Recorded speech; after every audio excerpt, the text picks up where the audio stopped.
two houses, both alike in dignity, in fair northern Europe. Wait a minute.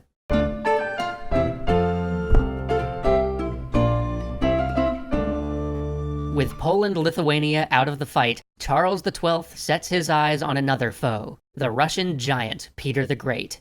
While Charles had run roughshod over Poland, Peter had taken advantage of the moment to once again assail the Baltic provinces. He was stopped short of his ultimate goal, but Peter's efforts there were not without gain. His armies carved a path all the way to the Swedish fortress of Nyenskans, which he tore down to build an even greater fortress, the Peter and Paul Fortress, which would serve as the cornerstone for his most ambitious project of all, St. Petersburg. He would erect a new city here, one grander and more modern than anything Russia had ever seen. This would be his gateway to the West, his port that tied Russia into the economic life of Europe. It would be his new capital, on which he would spare no expense, in treasure or lives. This was to be the culmination of his legacy, the embodiment of all his ideas on westernizing Russia, on becoming a naval power, on embracing European art and science and culture. But for that to be the case, Russia would have to succeed in holding on to these gains, something that Charles XII could not abide. Throughout 1704 and 1705, Swedish forces tried to take Peter's great fortress, but time and again they were repelled. Soon costs started to mount, and men that could ill afford to be lost died for little gain. So Charles revamped his strategy and blockaded St. Petersburg. While the blockade dragged on, he began marshalling his main force for a march to the east.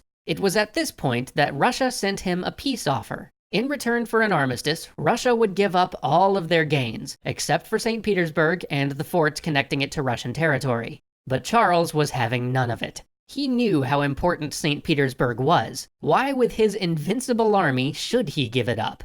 So Charles marched east, braving horrible weather and dangerous crossings to move with his traditional lightning speed. As he pressed forward, Peter fell back and back. Each defensive line Peter's commanders had planned to entrench was taken before their men could even unpack their spades. But even this march could not make up for the time Charles had lost trying to make Poland support his puppet king. In the years that had followed his initial victories over the Russians and the Polish-Lithuanian forces, Russia had not only seized and fortified what would become St. Petersburg, but reinforced it, and kept reinforcing it.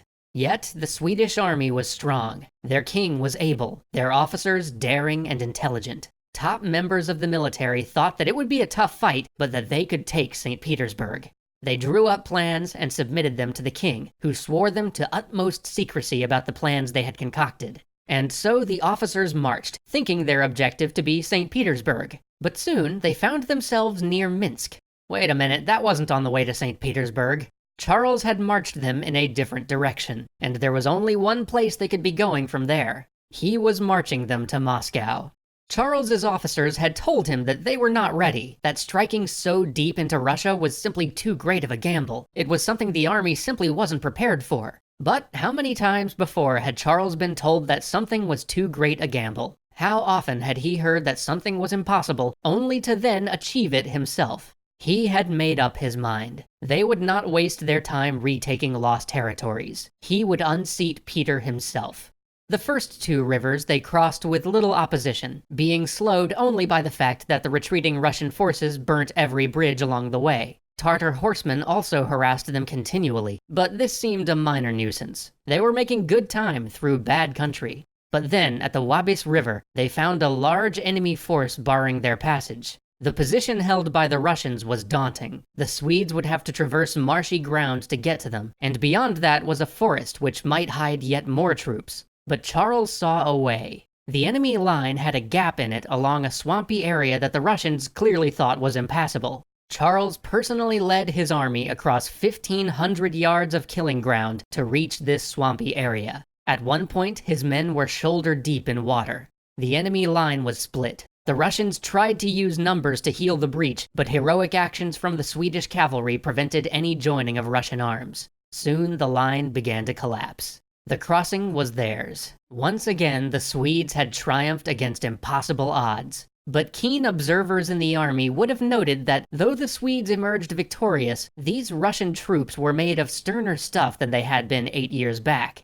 Tactics and firm soldiering had been hammered into them since their retreat at Narva. They would not be turning and running like that anymore. This victory left Charles's army exhausted. It would take a month of rest before he could really move them again. And during this month, Peter was not idle. Peter stripped the land bare. He laid waste to any stretch of ground that the Swedes would have to cross, and even though it was his own country, and the suffering caused to his own people was immense, Peter made no half measure of it. Every grain of wheat was carted off. Every pasture where a horse might graze was turned to ash. There would be nothing but wasteland for the Swedes to traverse. Thus began a time of suffering for the Swedish forces. When they resumed their march, food was scarce, and with scarce food came disease. This victorious army began to march as defeated men, with hollow eyes and weary steps.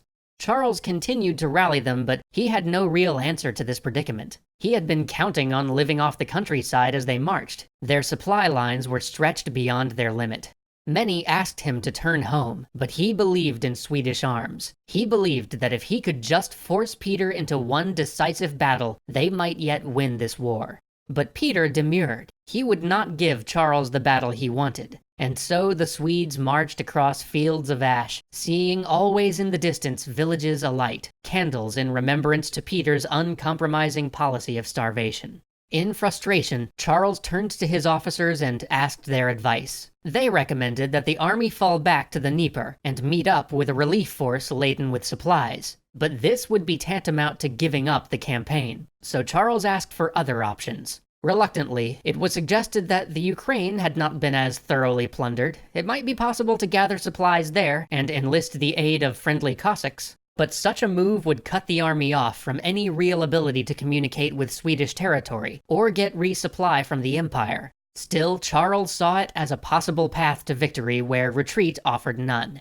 His officers pleaded with him to at least wait for the relief force and their provisions. But Charles, fearing that further delays would only give Peter more time, turned the army toward Ukraine immediately. They would now retrace their steps until they could turn south, walking back across the same blasted waste from which they had just come. But as summer gave way to autumn and autumn to winter, a chill set in. Then a deep cold. Then a freezing, bone-gnawing frost. And not just any frost. This was what is known today as the Great Frost, the coldest winter Europe has experienced in 500 years. Rivers froze from the Thames all the way down to the lagoons of Venice. And this frost served Peter well. By the time the winter of 1708 and 1709 came to an end, Charles had only 20,000 remaining men able to fight, less than half the number he'd begun this campaign with. Half of his undefeated army lost. But there's still hope yet. Join us next time to find out what happens to his reinforcements, to the Cossacks Charles hopes yet to enlist, and most of all, to the great army of Charles himself, as he and Peter finally square off at the Battle of Poltava.